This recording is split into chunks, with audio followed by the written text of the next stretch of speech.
we talk about Manchester United players struggling. One player who's had a great season is Jadon Sancho, because people have now put him on this pedestal that he's going to come in and save Manchester United once him and the manager make up. These are just some of the headlines. Jim Junk feud order. He's saying, look, you have to make up. You have to forgive Jadon Sancho. We need him playing. Ian, he's been rubbish in a Manchester United shirt. Why is that going to change? Well, I wouldn't say rubbish, but he's been nothing like the I think you can say rubbish, Ian. He's been rubbish. All right, he's been rubbish. OK.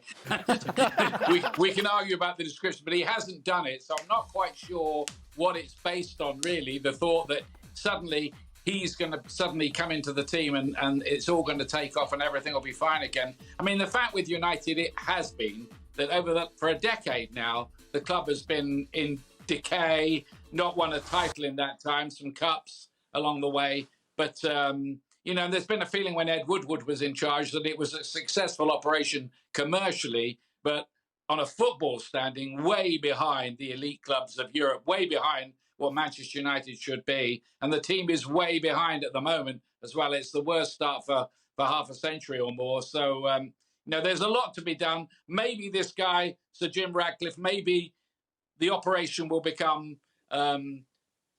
with football higher up the agenda in comparison to the commercial side. And that does need to happen. But I agree with Nedum. You can't have him coming in and telling the manager how to do his job. It's weird, isn't it, Stevie? This whole thing. He's not going to do that. Listen, the guy... do we really think that somebody like Jim Ratcliffe is going to walk through the door and start telling the manager what to do? You know, would he love Sancho to be playing? Of course he would. You spend 75 million on somebody who's talented, of course you do. But anybody who walks through the door at United and thinks they can just walk in and start telling the likes of Ten Hag and players and people involved in the football side what to do, then if you think they're low now, it's just going to go even lower. Yeah, I don't believe he's going to do that for 1 second. Jules, your thoughts on all of this?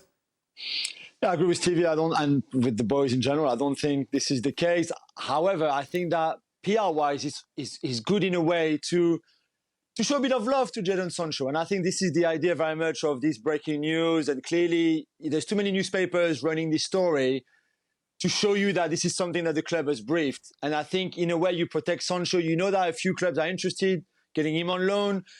You can also look at Saudi Arabia maybe to try to sign him. A club like Juventus has been linked recently with United for Sancho. So in a way you protect him, saying, "No, look, we still really like him. We still think that he's very talented.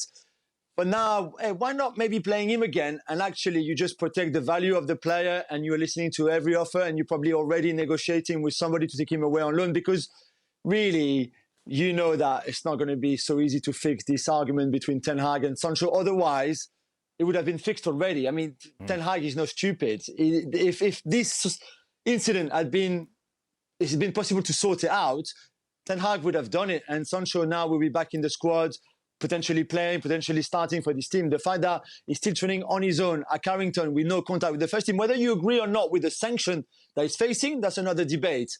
But if at the moment it's still the case, it's because there's just nothing that is making these incidents sorted.